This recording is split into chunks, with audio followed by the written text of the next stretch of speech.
you doing, everybody? This is Robert Rivera with Who's On First. And today I bring you back a former guest, John. We're gonna talk about some stuff. He been wanting to vent, chop it up with us, and he's gonna let us know what he's been up to, and it might get spicy. So be ready. All right, John, so introduce yourself. What's going on?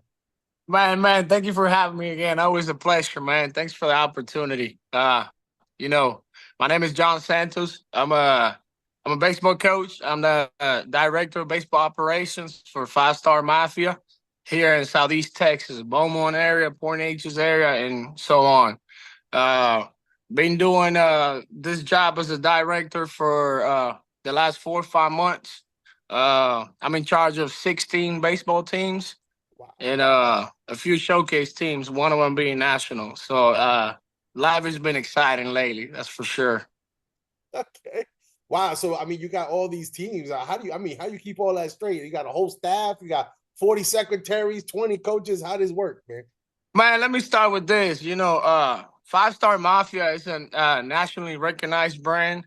They always wanted to come to this area just because, they see how much talent we have here. In fact, they used to recruit players from this area and just place them on national teams from other locations. Right. So, the opportunity came to me. It was a no-brainer, obviously.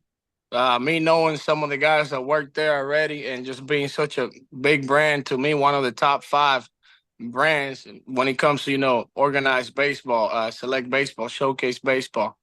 Uh, I took on that job. It was a big booming out the gate. We had tryouts this past summer, and it's something I might never forget about. We had over 300 kids come try out for us, so it was a long 3 days, man. But it was exciting just seeing so many kids from this area attend to our tryouts, and there was so much talent out there that we were able to put it on 16 teams.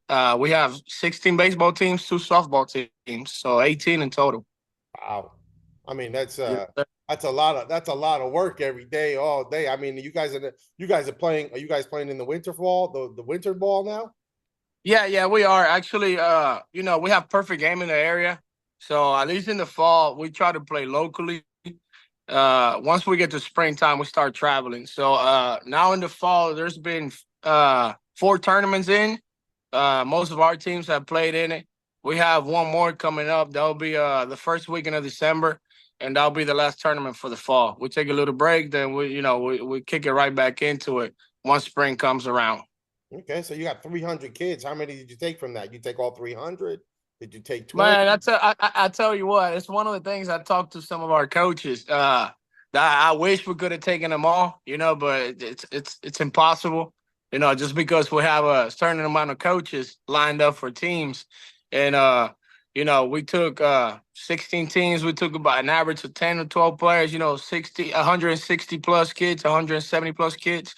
That's what we have right now. So, there was about half of them that we couldn't take. You know. So I mean, these kids coming into this tryout, what are you guys looking for? Are you looking for that phenomenal player? Are you looking for an all around guy? You're looking for a kid that you can mold? Are you looking for that kid that he's got a good home structure and he can something you can build on? What are you guys looking for?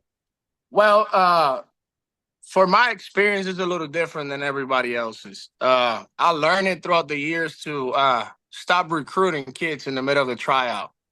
Uh, the year prior that, I already knew what age I was going to take, which it was 10U. That's my select team this year is a 10U team. And what I did, last spring, I was going out to games, man, here in the area. I was going out to games. I was scouting. Just we talking about 10-year olds, but it's the best way for me to do it, just because at a tryout, anybody can have a great tryout. Anybody can have a bad tryout, right? And that's just one day, man. And you got to pick from one day. So what I did was going to those games, watching kids here and there. I watched multiple games through the spring, and I was just putting names down on top of recruiting those guys. Scouting them out. I was scouting their parents. I think that's that's one of the things that a lot of coaches don't do. If I'm out there watching a game, I'm not always watching what's going on the field. I'm watching what's going on in the stands, right? You know how the select world is, right? Parents can get a little wild sometimes. So I'm always trying to scout the stands. How does this kid's dad act while the game is going on? How does his mom act while the game is going on? You know those are some of the things I do. Obviously, most of our coaches do a little differently, just because they either already had a established team or they had some guys already lined up and, from trials they had to pick. I have 11 players on my team, and one player from my team was recruited from the tryout. The other 10 I had already, put my eye on them from the previous season. So that's the way I do it. Wow, that's a whole different thing. Not only you recruiting the player, but the parents. And I'm starting to see a lot more of that, especially coming into the college baseball. A lot of college teams are also looking at, hey, what's the home life like? What's mom and dad about? What are they doing? Are they really, pushing this kid hard? Is it, are they going to be those parents on the road? Are they going to be behind us when we tell them, hey, you're suspended or you're in trouble? So, I mean, I never thought about, looking out for the parents. So you wanted to air some stuff out here and to talk about some stuff, man. So go ahead. Let me know what's going on. What you got? What you got? Man, I want to start. One of the things I want to start with is, when he goes to private lessons. I'm a private trainer, just like most coaches out there. Uh, One thing I've noticed lately, and it bothers me, man. It burns me inside. It's when parents drop off their kids for a private session or a lesson, however we want to call it, and you working with the kid doing all these things. You seen that the kid is doing great in some things, right? Obviously, the practice setup is never going to be the same as the game setup, right? But Right. you know, sometimes you get a here and there a parent or two, get into you and say, "Well, he's not performing well." But my thing is like, what are we doing about that outside of just the private session or the lesson, right? I got kids that come and train while their parents, go back to their car or they go out for a drink while the lesson is going on, and they never know what's going on, right? They don't get to track what's going on, and I wish it was a little better because if I have two boys now. They don't play baseball yet because they're young, but I promise you, once if they decide to play baseball and they're doing some training with somebody, I want to be able to watch what's going on because I want to be able to learn. Make sense? I Mhm. can't have a kid training with somebody and me not having any knowledge about it, right? Like I'm gonna sit down and be a student just like my kid. Because if I learn what's going on, how they training, what they're doing, how does this approach looks, mechanics, all of it. We get to work on that at home. Right. That's something that a lot of parents are missing. The first thought that comes to their head once the kid strikes out or makes an error is like, well, he's been training, he's been doing this. Why am I not seeing the results? Well, he's doing that once a week. When you go work, you don't work once a week. You work every day of the week, right? Right. It goes the same way to baseball and any sport, right? There has to be some sort of routine instead of just a once a week type of deal, right? You can't hit off the tee at home with your kid, Mhm. but don't just put balls in the tee where the kid is just swinging the bat. You're not knowing what's going on, right? Mhm. If you're paying attention to this private trainer who has some knowledge, and you learn some things, you can work with your kid at home off the tee while seeing what he's doing wrong and what to tell him or what to show him to do a little better when it comes to their swing, their mechanics, right? So that's something, man, that's been bothering me a little bit lately, just because it's becoming like a common thing. Make sense? Yeah. So Absolutely. You can't be good at something if you're only gonna put in 4 hours a month. You know what I mean? yeah, You need yeah, you need those 10,000 hours. You got to be able to do that muscle memory work, do it an hour every day. Something that I heard a coach say, and I'm gonna tell you parents out there, and it really, really shocked me. The guy told his kid, this one kid was having a problem. He said, listen, I don't mind working with you, but you got to put effort in. He goes, this is what I want you to do every day, and I want you to document it. He goes, I need you to do 20 push-ups. I need you to do 20 sit-ups. I need you to do 20 jumping jacks. And then after that, I want you to hit 10 baseballs off the tee. And I want you to field and throw 20 times. He said, don't take much time. He said, it'll take you 20 minutes if you do it right. 20, 30 minutes tops. But he said, I want it every day. And I was like, wow, something simple like that. I had a buddy of mine who was an archer. Good, great archer. The guy used to go to national competitions and stuff. And I turned around and said, how do you do it, man? You come practice every day? He said, Rob, I shoot one arrow every day. One arrow. He says, one arrow. That's all I need. One arrow. It's muscle memory. So Yeah. if you guys are not out there, if you go into John and he's saying, hey, we're going to work out for this hour, 4 hours a month, it's not enough. Got to go home and do it. Do it. And even if you're not hitting off the tee, hey, let's do some push-ups. Let's do some sit-ups. Let's do some jumping jacks. Let's do some sprints. Let's throw the ball. You got to do it. Half an hour, 20 minutes, 30 minutes. That's what homework is for, which they eliminated in these schools. You can't give them homework. All the stuff that you taught them all day, you go home and you reinforce it and then you come back the next day and now you're smarter. But now, you don't want to give them homework. You're stressing them out, the poor baby. Okay, well, how's he going to learn how to do math and read if he don't practice it at home? But go ahead. All right, I got you. I like that. Yeah. Also, along with that, man, we're talking about the private session type of setup and parents, right? One thing that goes along with that is the kid is struggling in the game, right? Kid goes and has the first strikeout, first at bat, first strikeout of the day. He's walking back to the dugout fully disappointed, right? Nobody wants to strike out. Nobody wants to struggle. And as a dad, as a parent, the first thing you do is just roast him from the stands while he's walking back to the dugout. I find it funny, man, but I feel for the kid, man, because it's like that's your son at the end of the day, right? That's your kid. You're not giving him full support. He's not feeling that support from you.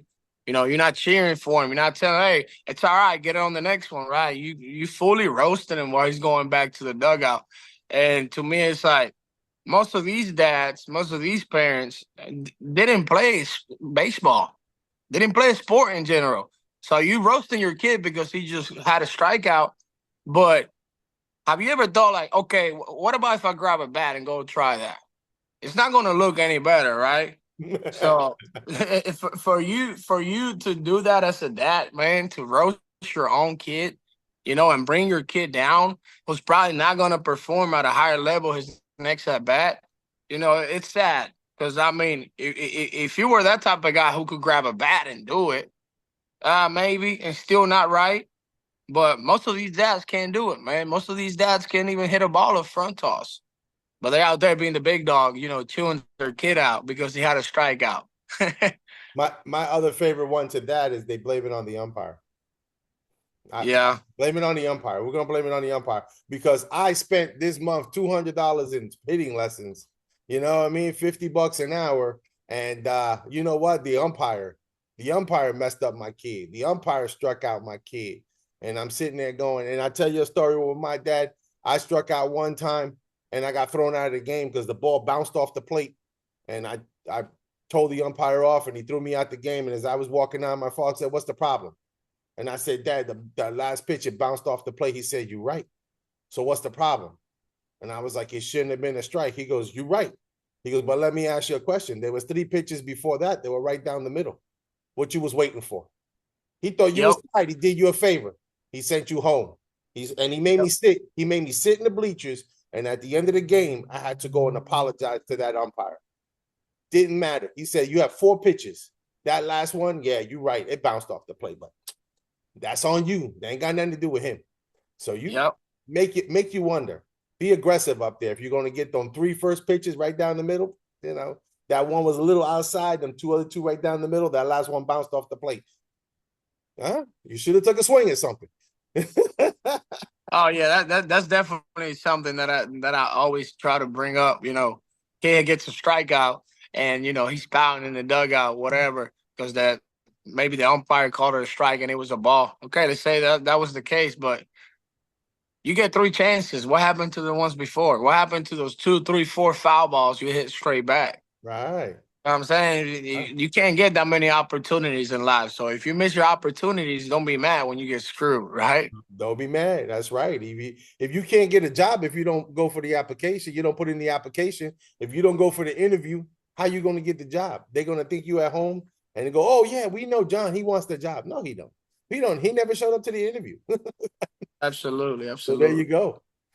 All right. Uh, man, one thing that's pretty much related to most of the things we talked about. Obviously, now I'm going to talk about private coaches, Uh-oh. trainers. Me being Hispanic, you being Hispanic. It doesn't happen a whole lot in America, but it's happening a lot. It's becoming a trend when it comes to Hispanic coaches. Man, nowadays you go on social media and you're watching all these trainers, all these private coaches battling on social media about who's the best one at teaching. I can't get on my Instagram or my Facebook nowadays, man. That's all I see. Mm, Uh, they all, every coach has a different philosophy. Not all philosophies are the same, and, right. and that's okay. Everybody's got their way of teaching.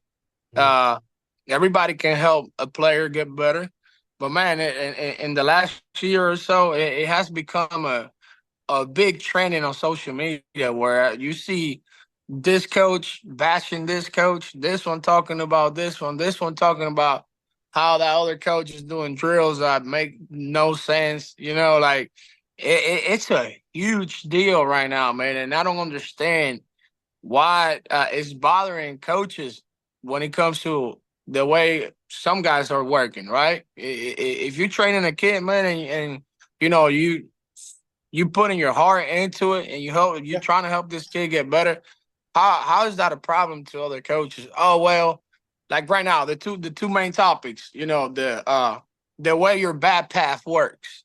Okay. There's a lot of coaches out there right now preaching that, getting them playing early, trying to get the barrel behind your back shoulder, so you can come and play to the ball. There's a lot of coaches that don't like that, and that's okay. That's totally fine, right? There's got to be a balance there. And the coaches that don't like that, they want to come out and explain, okay, your swing should be working this way, you should be working downhill, whatever. And while they doing that, they talking about the other coach. This guy don't know nothing. This guy's a dinosaur. This guy is from back in the day. He don't know what he's talking about. The game has changed so much. It's like, what are we benefiting from doing this, man? Like there's so many coaches out there that you could build a relationship with, do something great. Try to share each other's philosophy. Instead of being so ignorant and try to bash this guy on social media, and all of a sudden, everybody's doing their own thing. Like I try to do my best, man, to build relationships with coaches. I got coaches that are friends of mine from all over the nation, from different countries. Yeah. You know, uh, I work in the catching development a little more than anything else. And every time there's a massive camp, let's say in Houston area, which is close to me, me and a group of great catching coaches, to me, some of the best catching coaches in the state of Texas, we all get together, man, and we run a camp. We run a massive camp with 150 kids, 200 kids. And there's no ego there, man. It's all love, and we try to learn from each other because at the end of the day, we don't know it all. I see some of my buddies working on something with this kid, and we try to talk about it, we try to text about it, try to understand it. We share ideas. There's no ego there, man. And now you go on social media, and that's all you see. Yeah. A coach just bashing the other one because of the way he trains the kids. Yep. Yep. I'm always gonna say, the cake is big enough for everybody, but some feel like it's not. So that's a big one to me. Yeah. I've seen guys run practices terribly. Yeah. And I go, wow, I would never run a practice like that. I've seen coaches that will take their 9 kids and they'll hit the ground ball to the third baseman. The third baseman will drop it or throw it away. He spends 10 minutes yelling at him, goes back to the plate, goes hit the ball to the shortstop. He messes up. He spends 10 minutes with him yelling at him, goes to second base, spends 10 minutes yelling at him, goes to the first base, spends 10 minutes yelling at him. We already we hit 4 ground balls and we've run through 40 minutes of an hour practice. It's terrible. And I'll tell you something that you probably won't do, right? And it's what I do when I was working with my 15-year-olds. My first 2 practices, no bats, no baseballs, no gloves. And if they were what? People were like, and now you looking at me strange, going, "What? You crazy?" Blah, blah. And you know what? For me, it was all about the communication. Because I wanted to turn around and say, "Hey, what's your name?" "Oh, my name is Bill." "What's your name?" "My name is Frank." "My name is Tom." "Okay, introduce yourselves to each other." Okay, 10 minutes later, "Hey, what's his name?" That's Frank, right?" "Yeah." "Okay, all right, Frank." "Hey, oh, I like to be called Red." "Okay, well, there you go. He likes to be called Red." And it was all two first practices of an hour practice was spent running and communications and making friends and talking to each other. And then the third practice, we introduced the glove and the baseball and the bat. So when we did a relay, "Hey, Frank, hit me. Throw it to Red. Throw it to Red." Hey, Bubba. And all of a sudden now my whole team know each other's name. And now they're friends in school. And now they're a little army in school because now they buddies. You know, it was one of my philosophies and I love it. And some people won't do that. They're like, "Oh, wow." Hey, definitely. I love it. I love it. You know, you giving these kids an opportunity to do something outside of just taking reps. You know, Yeah. man. First of all, just getting to know each other, right? That right there is starting. It sets the bar for building the right culture. You know what I mean? Just knowing each other, building relationships, building that connection. I love it. It's great. And then they turn around and they say, "Oh, I saw Frank in Walmart." And, "Oh, yeah, what's up, Frank? How you doing?" "Oh, my friend Red, Mom." And then they meet the parents and "Oh, yeah, that's right. I saw you had the red minivan. And, oh, you got the blue truck. And, oh, my husband." And, and now you have a team that gets together and they talk. And when I first thought about doing it, I said, "Oh, no, I never ran a practice like that." But after I did it, I was like, you know what? I'm glad I did it. And it turned on to my brother too. He did it with a girls softball team. He loved it. He loved it. It was one of the best things he ever did. First 2 practices, no glove. We're gonna talk.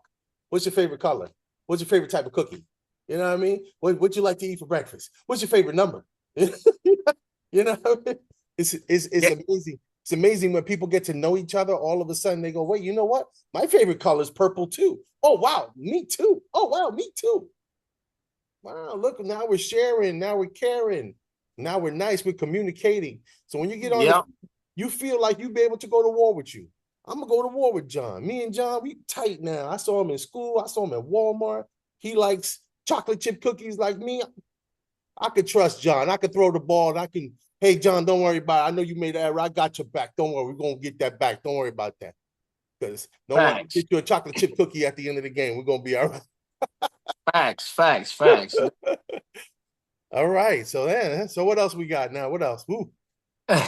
Man, this is a good one. This is a good one. So, when it comes to a kid and parents trying to find a new team for the kid, right? You know, trying to join a new team. Ooh, boy, this is a great one, man. I mean, I see about hundreds of kids joining teams, and 3 months go by and they already want to quit the team. Well, why do you want to quit the team? Well, we don't get the right development. We're not doing this. We're not doing that. Do you do your own research before joining the team, or you just showed up to a tryout? 99% of the time, that's what they do. They show up to the tryout. Okay, we're gonna join this team. That's it. There's no expectations there, right? I mean, go out there. Go watch this team practice one time. Go watch this team play at a tournament. Go watch their coach. See how he approaches the game. Yeah. Right? Like, look. Everybody wants to talk about development, but are you doing your own research to help your kid get to the right hands and get developed? 99% of the times you're not doing that, right? Because you get an offer from a team and you join in the team and you don't even know how they practice. You don't even know how much knowledge the coach has. Yeah. I've seen those bouncing ball players. They'll go from team to team to team, and their objective is not so much to learn how to play baseball, but to try to win a championship somewhere. And Yeah. 4 years, 5 different teams, and you're like, what? Oh yeah, yeah. We're waiting for a championship, and I'm like, what? Are you kidding me?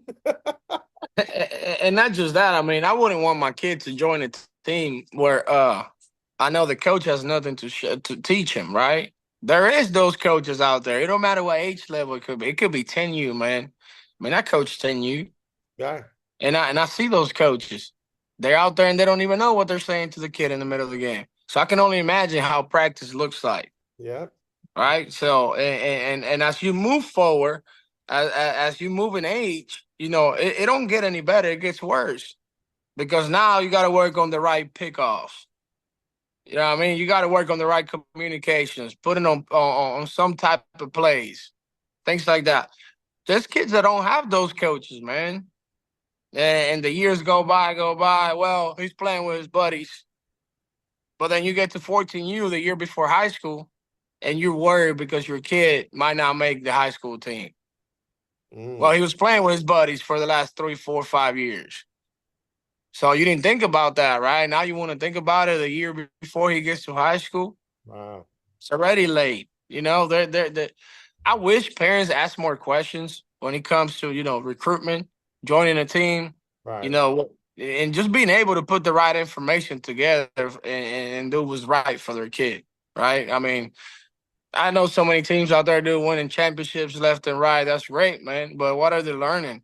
They're just talented kids. And as they grow older, you know, the field gets leveled a little bit.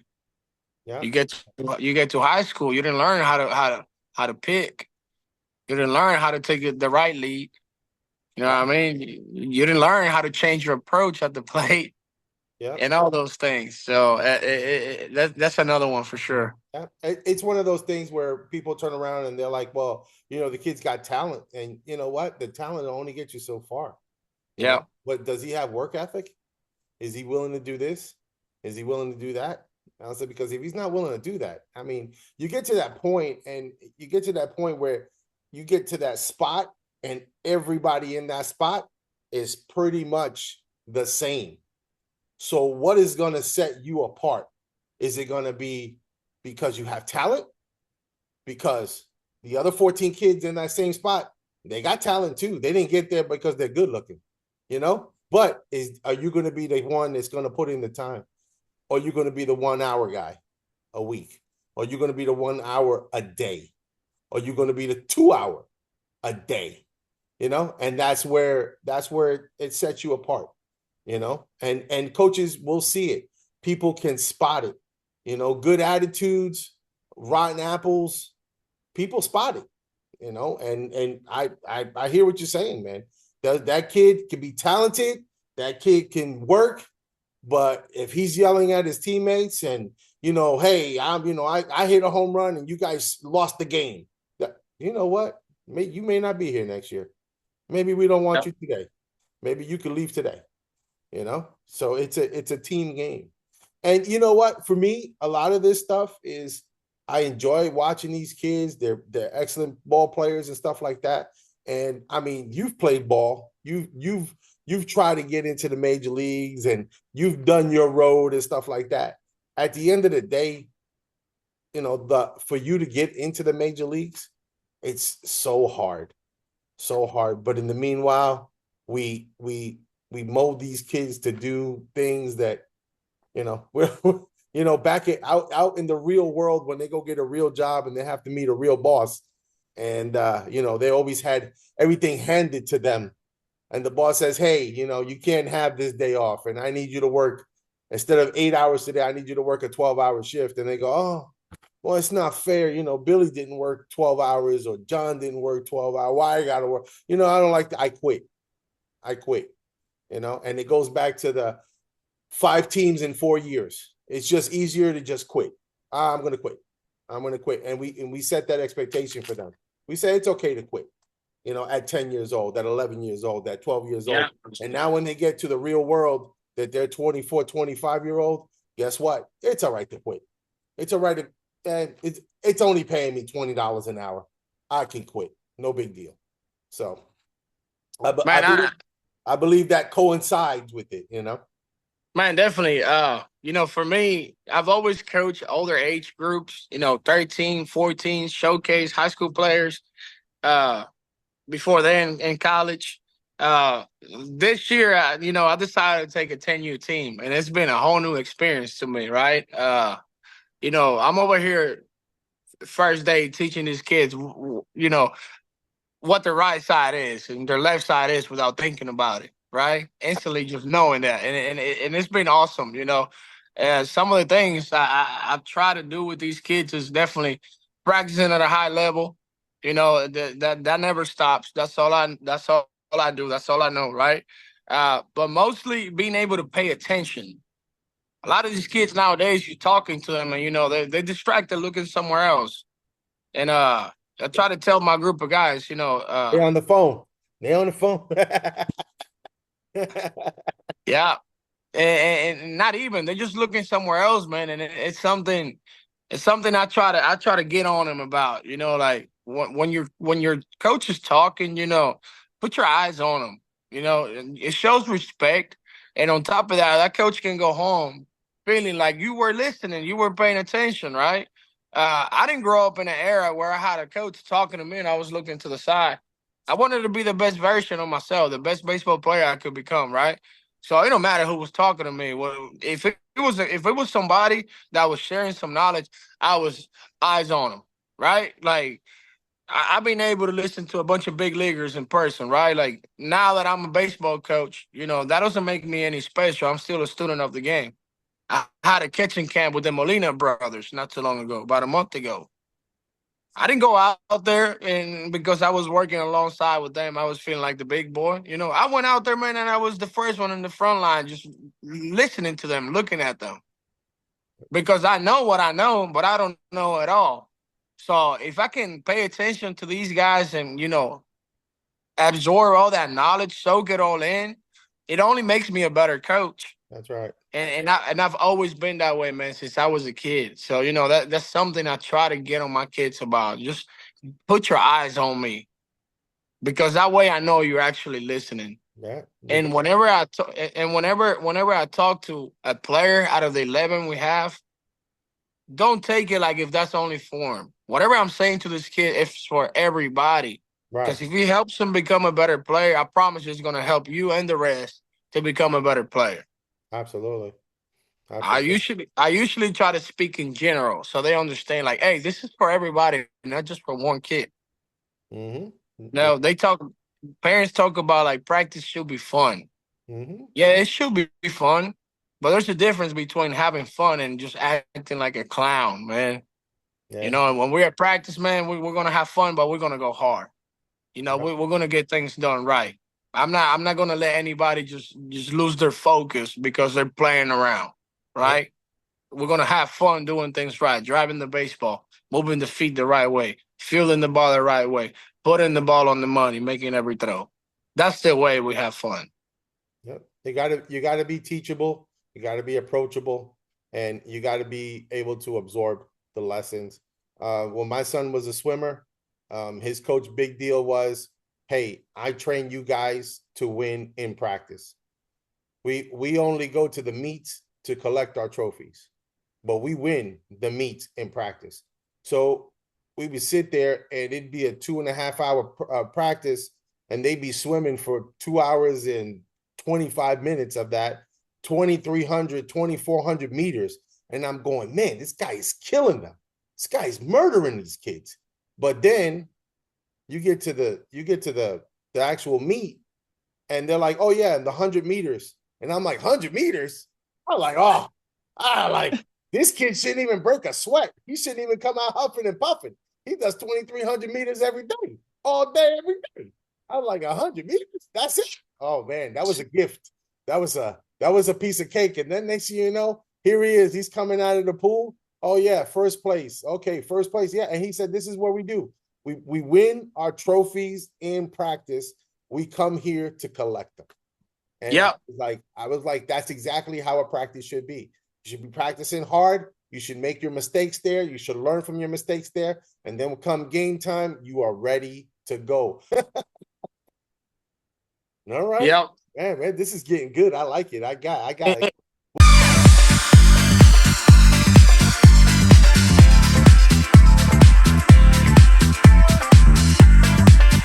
If you like the show, please do me a favor. Subscribe. Right. You see it? It's right there. Subscribe, share, like, and don't forget, put that bell on. It'll ding you when I put something else on, all right?